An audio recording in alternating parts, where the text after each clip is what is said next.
Hello everyone, class 8 maths zone chapter number 5 introduction दिया जा रहा है। और चैप्टर नंबर 5 में जितने भी एक्सरसाइजेज हैं वो अलजेब्रिक एक्सप्रेशन से रिलेटेड है।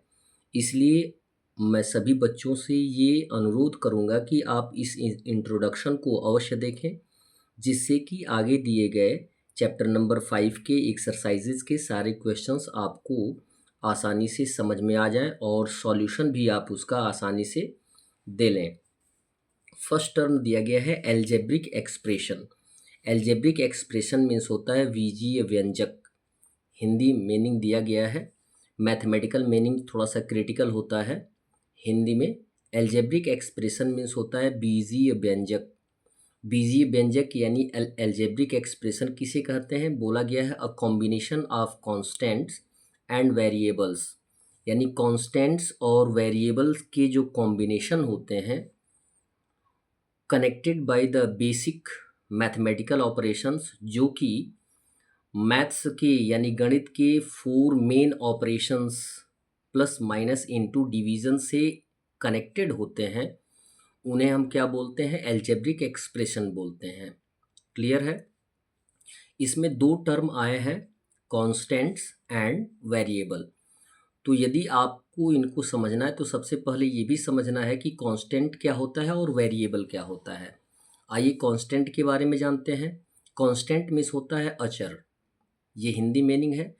और कांस्टेंट किन्हें कहते हैं उनके बारे में जानकारी कर लेते हैं। अ सिंबल इन एल्जेब्रा, यानी बीज गणित में वह symbol having a fixed value, जिसका वैल्यू एकदम फिक्स होता है, यानी कभी भी उसका वैल्यू चेंज नहीं हो सकता है, उनको हम क्या बोलते हैं? कॉन्स्टेंट्स बोलते हैं। जैसे एग्जांपल में 504.56/7 -9/7, यानी इनका वैल्यू कभी भी किसी भी कंडीशन में चेंज नहीं होता। 9/7 है तो ट्रांसफ़र करने पर भी 9/7 ही आएगा।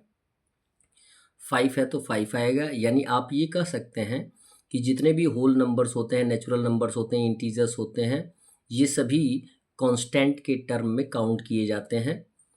और नेक्स्ट टर्म आपको दिया गया है इम्पॉर्टेंट टर्म, जो है वेरिएबल। वेरिएबल मीन्स होता है चर। चर किन्हें कहते हैं उनके बारे में दिया गया है।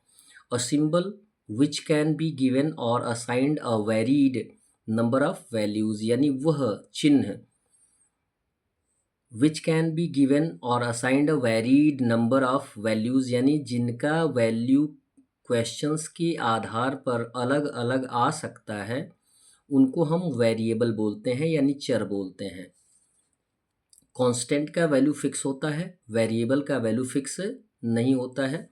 और वेरिएबल के स्थान पे हम अल्फ़ाबेट्स का यूज़ करते हैं। अल्फ़ाबेट्स में A to Z किसी भी लेटर का यूज़ कर सकते हैं। A का यूज़ कर सकते हैं, X का यूज़ कर सकते हैं, P का यूज़ कर सकते हैं। एज यू लाइक, आप किसी भी लेटर का यूज़ कर सकते हैं। और जितने भी लेटर्स होते हैं जिनका वैल्यू फिक्स नहीं होता है और जिनका वैल्यू जो होता है क्वेश्चंस के आधार पर अलग अलग होता है, उन्हें ही हम क्या बोलते हैं? वेरिएबल बोलते हैं। और इसमें मैं बार बार बोल रहा हूँ term.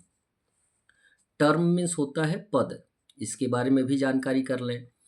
The various parts of N algebraic expression connected by plus और माइनस साइन, यानी वे भिन्न भिन्न भाग जो कि एल्जेब्रिक एक्सप्रेशन के तो होते हैं, लेकिन वे क्या होते हैं? प्लस माइनस के चिन्हों से कनेक्टेड होते हैं, उनको हम टर्म कहते हैं। यदि आप इन सारी चीज़ों को अच्छे से समझ जाएंगे तो ढेर सारे क्वेश्चंस बड़े आसानी से समझ में आ जाएंगे। तो टर्म की बात की गई कि टर्म जो होता है प्लस और माइनस से ही रिलेटेड होता है। तो यहाँ पे एज ए एल्जेब्रिक एक्सप्रेशन एक दिया गया है, एज एन एल्जेब्रिक एक्सप्रेशन, जिसमें 4x + 2y² - 3z दिया गया है। इसमें y 4x के पहले प्लस का सिंबल है, यानी इट मीन्स कोई सिंबल नहीं है तो प्लस का सिंबल। इट मीन्स ये हो गया एक टर्म 4x, इसको आप +4x भी लिख सकते हैं और 4x भी लिख सकते हैं। दूसरा टर्म है आपका +2y² +2y² भी लिख सकते हैं और 2y² भी लिख सकते हैं। यानी पॉजिटिव के जो भी टर्म आते हैं उनको प्लस के से रूप में भी एक्सप्रेस कर सकते हैं या विदाउट प्लस भी यूज़ कर सकते हैं। नेक्स्ट टर्म दिया गया है -3z।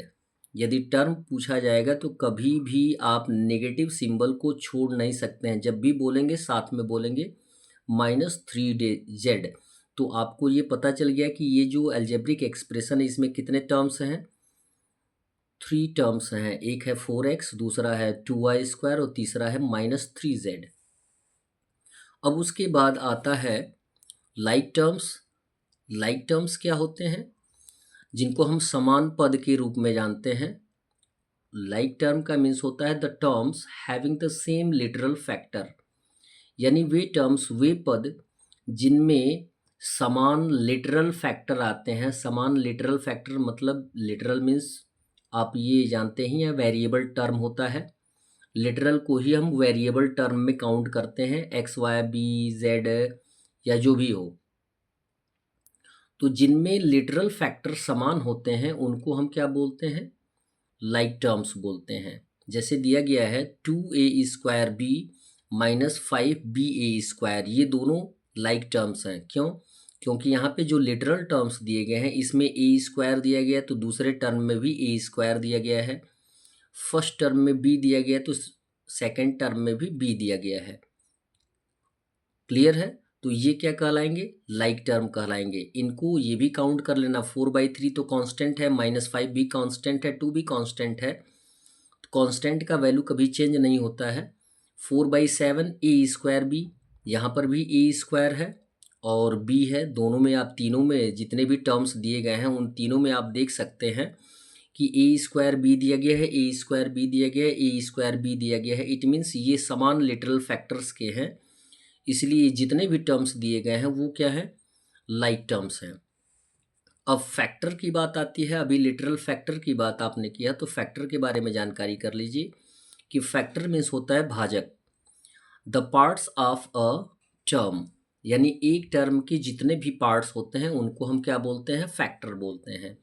जैसे सपोज यहाँ पे दिया गया 2a² b, ये एक टर्म है और इसके फैक्टर कौन कौन होंगे तो ये आप जानकारी कर सकते हैं कि 2 एक फैक्टर है, इनटू a² का मीन्स होता है a इंटू ए भी लिख सकते हैं, a² भी लिख सकते हैं, इनटू b लिखेंगे। ये अलग अलग फैक्टर्स हैं, इनको हम 2 इंटू ए इंटू b लिख सकते हैं। 2 इंटू ए इंटू b लिख सकते हैं। ये सभी क्या कहलाएंगे, एक टर्म के फैक्टर्स कहलाएंगे। क्लियर है? अलग अलग। नेक्स्ट टर्म आता है unlike terms. Unlike term means होता है असमान पद, यानी जिसमें लिटरल फैक्टर डिफरेंट होते हैं, सेम नहीं होते हैं, एक जैसे नहीं होते हैं, उनको हम बोलते हैं unlike terms. The terms having different literal factors, यानी वे पद जिनमें लिटरल फैक्टर असमान होते हैं उनको हम क्या बोलते हैं, अनलाइक टर्म्स बोलते हैं, यानी असमान पद बोलते हैं। जैसे यहाँ पे एग्जाम्पल के रूप में दिया गया 3x², x³ x⁴। यहाँ पे 3 टर्म्स अलग अलग दिए गए हैं, लेकिन अब आप ये देखेंगे कि यहाँ पे x का पावर क्या है, 2 है, और यहाँ पे x का पावर 3 है, यहाँ पे x का पावर क्या है, 4 है। इट मीन्स ये क्या है, अनलाइक टर्म्स है। यदि सभी x का पावर 2 रहता तो वो लाइक टर्म कहलाते। अब आती है बात कोफिशिएंट की। कोफिशिएंट मीन्स होता है गुणांक या गुणक। जैसा कि आपको मैंने फैक्टर में बताया है, सेम कंडीशन है। 2x एक टर्म है जिसमें जो है 2 फैक्टर हैं, एक तो 2 है, एक x है, तो 2 इंटू एक्स के रूप में हम लिख सकते हैं।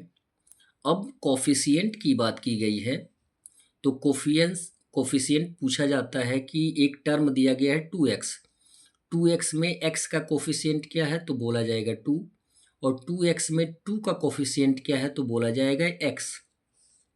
इसमें 2 कोफिशिएंट हैं, 2 प्रकार के कोफिशिएंट हैं। एक तो है न्यूमेरिकल कोफिशिएंट यानी नंबर संबंधी, जिसको हम 2 के रूप में काउंट करेंगे।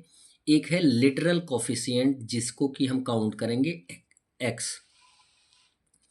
नेक्स्ट आता है टाइप्स ऑफ एल्जेब्रिक एक्सप्रेशन, यानी एल्जेब्रिक एक्सप्रेशंस के कितने प्रकार होते हैं।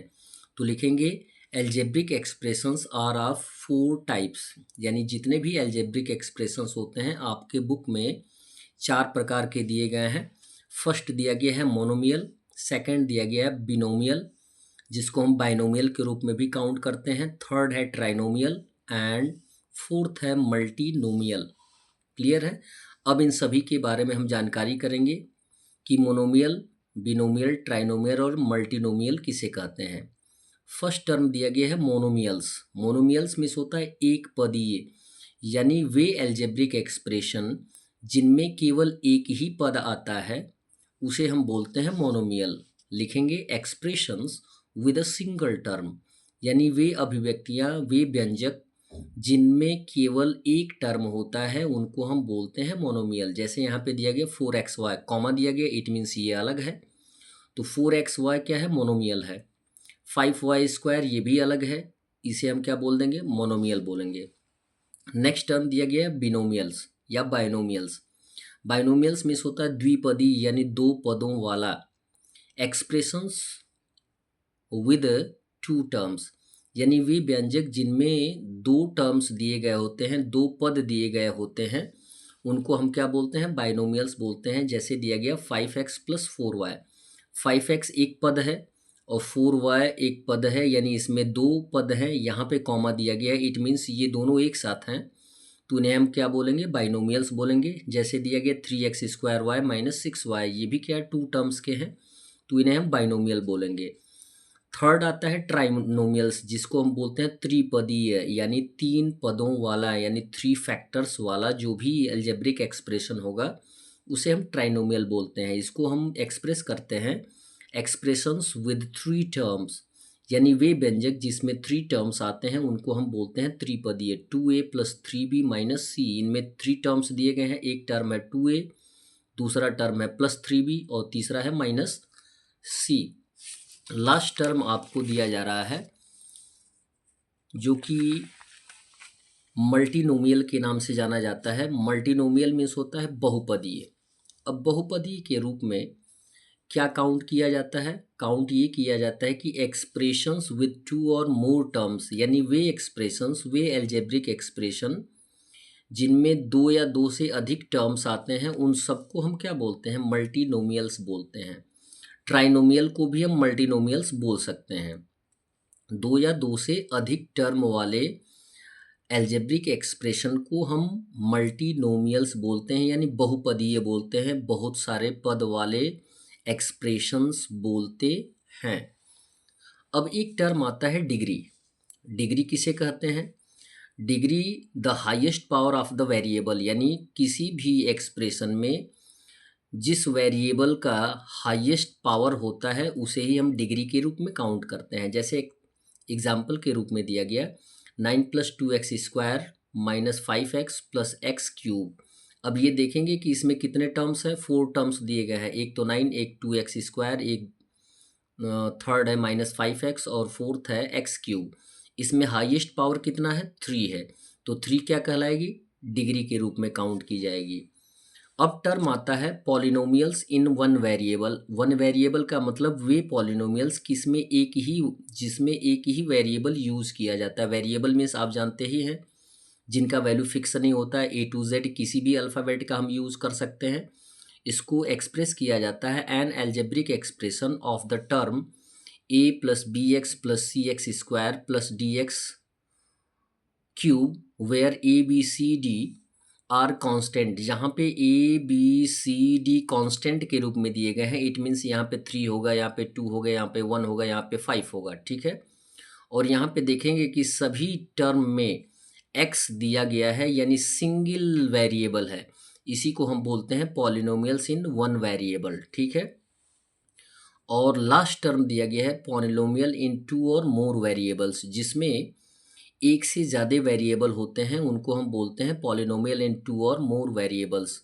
जैसे 7x², इसमें x एक वेरिएबल है, y एक वेरिएबल है, यानी 2 वेरिएबल आपको दिखाई दे दिए हैं, तो ये क्या होंगे? मोर वेरिएबल्स, यानी पॉलिनोमियल इन 2 और मोर वेरिएबल्स, ये हो जाएंगे टर्म। That's all. वीडियो को लाइक करें और चैनल को अवश्य सब्सक्राइब करें, जिससे कि आपको सारे क्वेश्चंस मिलते रहें। धन्यवाद।